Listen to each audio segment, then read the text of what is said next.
2026ஆம் ஆண்டுக்கான மகோத்சவ பெருவிழா இன்னும் 17ஆம் தேதி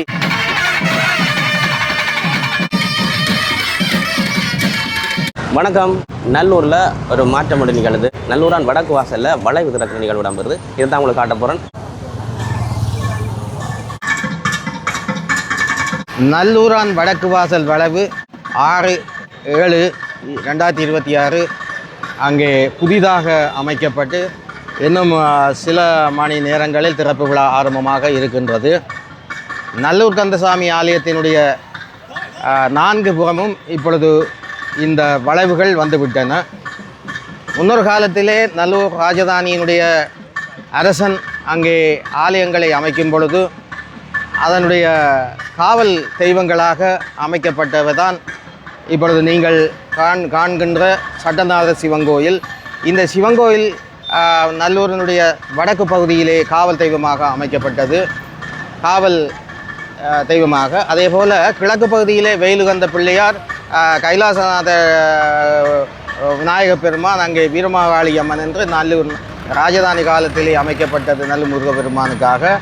அதேபோல் இப்பொழுது நல்லூர் ஆலயத்தினுடைய 4 பகுதியிலேயும் அங்கே வளைவுகள் அமைக்கப்பட்டிருக்கின்றன. இன்றைய தினம் 4வது வளைவு திறக்கப்படுகின்றது. வடக்கு பகுதியிலே இந்த நல்லூருடைய ராஜவீதியிலே இந்த வடக்கு காணப்படுகின்றது. நல்லூர் சைவத்தமிழ் பண்பாட்டு கலைக்கூடம் இந்த சித்திர வேலைப்பாடு, அழகிய வேலைப்பாடுகளுடனான இந்த வளைவை அமைப்பதற்கு பூரண ஒத்துழைப்பை வழங்கியது, ஆலோசனைகள் வழங்கியது. அவர்கள் தான் அழைத்ததாக அங்கே செய்தியிலே அங்கே பொறிக்கப்பட்டிருக்கின்றது. இந்த செய்தியை தெரிவிக்கின்றோம். இந்த வளைவுகள் அமைக்கப்பட்டதன் பிற்பாடு இன்னமும் முருகப்பெருமானுடைய ஆலயத்தினுடைய அந்த தெய்வீகமும் புனிதமும் சிறப்புறம். இந்த வளைவுகளுக்கு உட்பட்ட பகுதியிலே வரும் அடியவர்கள் எல்லோரும் முருகப்பெருமானை எந்த நேரமும் நினைத்து வழிபடக்கூடிய ஆற்றலை உருவாக்குவது தான் முக்கியமான ஒரு விடயமாகும்.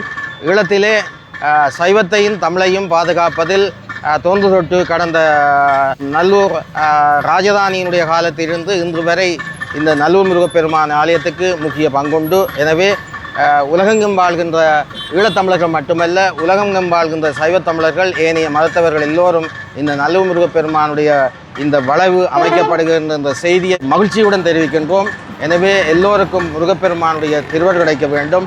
இந்த வளைவிலே இருக்கின்ற கலசங்களினூடாக புறப்படுகிற சக்தி அந்த பகுதியை மேலும் மெருகூட்டக்கூடியதாகவும் மக்களுக்கு சுகமான வாழ்வை அளிக்கக்கூடியதாகவும் அங்கே உருவாகும் என்ற செய்தியை தெரிவிக்கின்றோம். அங்கே வளைவிலே 12 கரங்களுடன் காணப்படுகின்ற முருகப்பெருமான், வைரவப் பெருமான் மற்றும் விநாயகப் பெருமான் என்ற அந்த கலை சிற்பங்கள் எல்லாம் அங்கே வடித்திருக்கின்றார்கள்.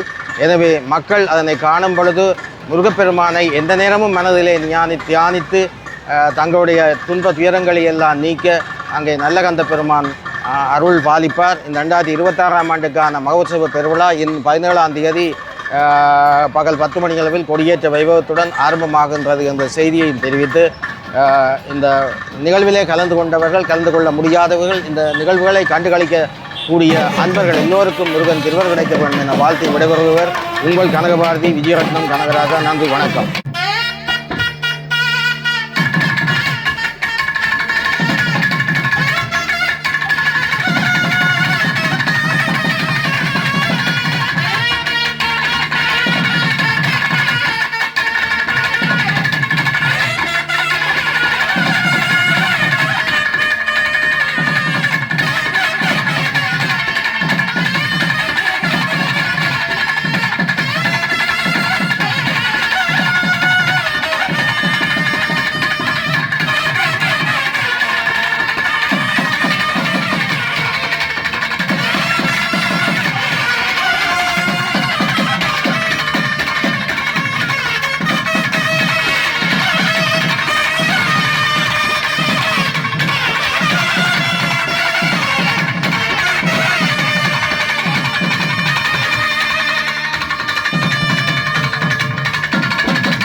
எல்லோரும் கைகளை கூப்பி விட்டார்கள்.